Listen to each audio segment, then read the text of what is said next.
کوم سړی چې په خپلې لور پیسې واړي او خرڅه یې کړي دا لور به د قیامت په ورځ د وینځو په صف کې ولاړی د وینځو په صف کې او دعا به کوي چې خدای مور او پلار مې ووړه جهنمه کې چې زه یې خرڅه کړې وم په دنیا کې او زه اوس د وینځو په صف کې ولاړی خرڅول خو د وینځو کېږي د اسیرو خرڅول چېرته دي بل ورسره دا شرطونه لګول دومره تولې به سره درکې او دومره به جوړې کې او دومره به فرنیچر کې او ډبل بیډ به جوړې او پلانې به کې او ډینګړې به کې او ډینګړې به دا شته په اسلام کې دا ټول په دې قهر اخته دي که نه دي اخته هېڅ نشته دا مې 2,00,000 ځل ویلي دي چې د ټولې دنیا پښتنو او د ټولې دنیا مسلمانانو دا واورئ کلونم په د یو پیسې مطالبه وکړه د یو پیسې یا د جوړو یو خاوند خپلې ښځې ته اواز ورکړو چې اوبه راوړه څه راوړه اوبه راوړه ښځې اوبه راوړي نو چې ویې کتل خاوند یې اوده و سترګې ورغلې وه یعنې ستړی به اوده شوی نو دا دومره فرمانبرداره ښځه وه دومره تقواداره چې زما عزتمندو تر سهاره پورې همدغه ځای کې ولاړه ده اوبې داسې نیولې خپل خاوند ته اوبې داسې نیولي چې کله د خاوند سترګې سار وغړېدې او چې ویې کتل ته وایي څه کې وایي تا چې کوم دی بېګا اوبه وغوښتلې خو ستا سترګه ورغلې وه ما تکلیف در نه کو رابېداره مې نه کې مې یې پرېږده ستړی وایي وایي زه تر سهاره پورې ما دا اوبه تا ته نیولي هغه خاوند یې دومره خوشحاله شو وایي ښځې وایه نن به ستا هر ارمان پوره کوم نن به ستا هره تمنا پوره کوم وایه خواهش دې وایه بیبي ورته څه وایي وایي طلاق راکړه ما آزاده کړه څه مې کړه طلاق راکړه او بس طلاقه مې کړه خاوند یې پریشانه شو ډېر زیات یې وژړل چې بیبي ته خو زما ډېره د خوښې ښځه یې که نه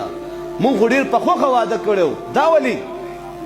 وایي دا فیصله به په محمد رسول الله باندې کوو زما عزتمندو ښځه او خاوند را روان دي چې پیغمبر علیه الصلاة والسلام ته دا مسله وړاندې کړي چې یا رسول الله زما دې ښځې چې کوم دی زما دا خدمت وکړو فرمانبرداري وکړه ما ورته وایي چې زه به ستا هر خواهش پوره کوم او دا راته اوس وایي چې ما طلاقه کړه دا فیصله به په محمد رسول الله کوو را روان دي لاره کې د خاوند تندک وخوړو هغه تندک د وجې د دې خاوند خپه زخمي شوله څه وشو خپې زخمي شوله ښځه ورته وایي راځه بس طلاق نه غواړم بس راځه زما چې کوم اشکال و هغه حل شو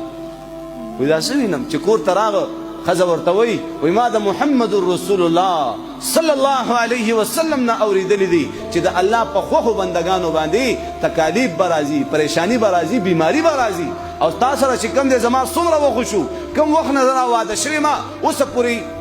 تا باندې څه بیماري رانله اوسه پورې ما ته څه په تکلیف کې ونه کتلې او دا انسان بیمار شي وایي د الله په یاد کې راشي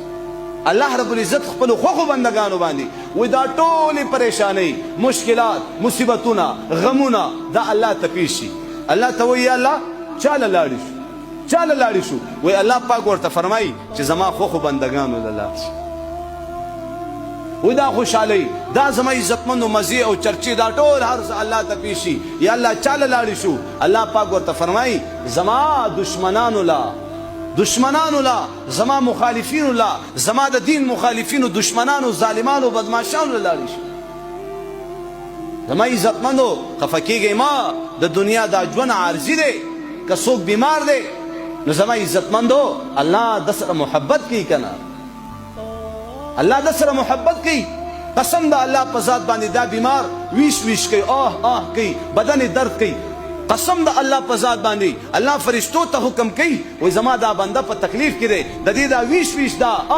دا اوف دا په ذکر کې ولیکئ چې دا ذکر کوي دا اړخ اړی راړی زما عزتمندو وایي دته د مجاهدینو اجر او ثواب ورکوي چې په سرحداتو باندې د الله د دین دپاره پیره کوي دومره اجر او ثواب د په عمل او چې کله وفات شي زما عزتمندو عام مرګ ورته نه ورکوي د شهادت مرتبه دی بیمار ته ملاوي شي نو دا مصیبتونه دا غریبي دا تکلیفونه دا زما عزتمندو امتحان دی کنه د دنیا بادشاہ امتحان کی د دنیا صدر امتحان کی جج امتحان کی څومره عہدیداران دي غریب دی دکاندار دی زمیندار دی کمی عہدې والا دی زنانه ده نارینه دي نوجوانان دي سپین ږیري دي ما عزتمندو ټول په ټوله باندې امتحان کی او د مرګ نه بعد به پته لګي چا وګټله قیامت په ورځ به اول د مانځه پوښتنه کېږي او چې د مانځه حساب دې کره شو نو بس پاس ازی ته په ایمان او د موجوده زمانی تبلیغي به په منځ کې پیل شي جواب خورا کوم بډاګان ولا چې سوچ کړي موجوده زمانی تبلیغي با د منځ په حساب کې فیل شي یو بیرستر راغله او موږ سره شپه و منځونه نه کول نو ما ورته وویل چې یاره بیرستر صاحب تا خو بېګاره سي مونځ نه کوي وایي چې اصل خبره دا ده زه حج له تللی وم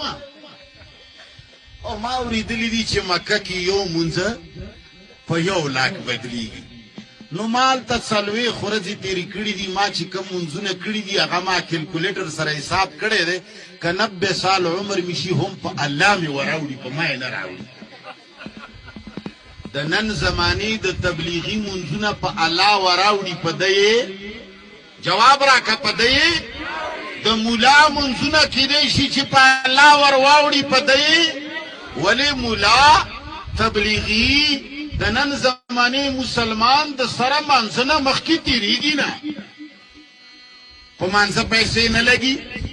منځه کې تاوان نشته مونږ چې کم دی په داګه میدان څوک نه کوي ښه د شیشو جوماتونه دي ښه ښکلې پستې قالینې دي او راشو انجوایمنټ هم وکړو او الله مو غولو نو کچرې یوازې په مانځه باندې دا هر څه پار کېږي دا مونځ ما ته وښایه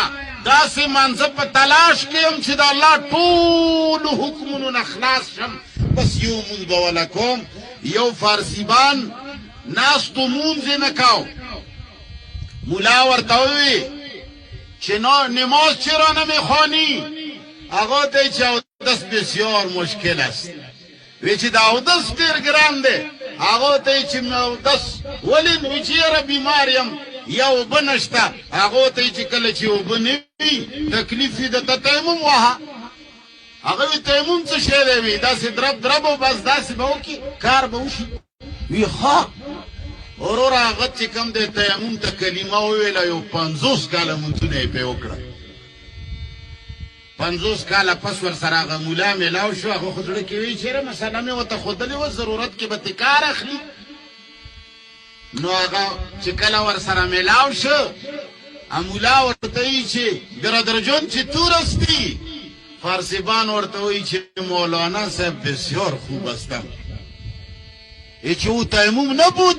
وی تیمم نبود گنج خدا بود وی قسم دی چې هغه کم تیمم دی راته ښودلی و دا خو عبادت نه و سمه خزانه وه وی ولې چې له د اوبو نه خلاص و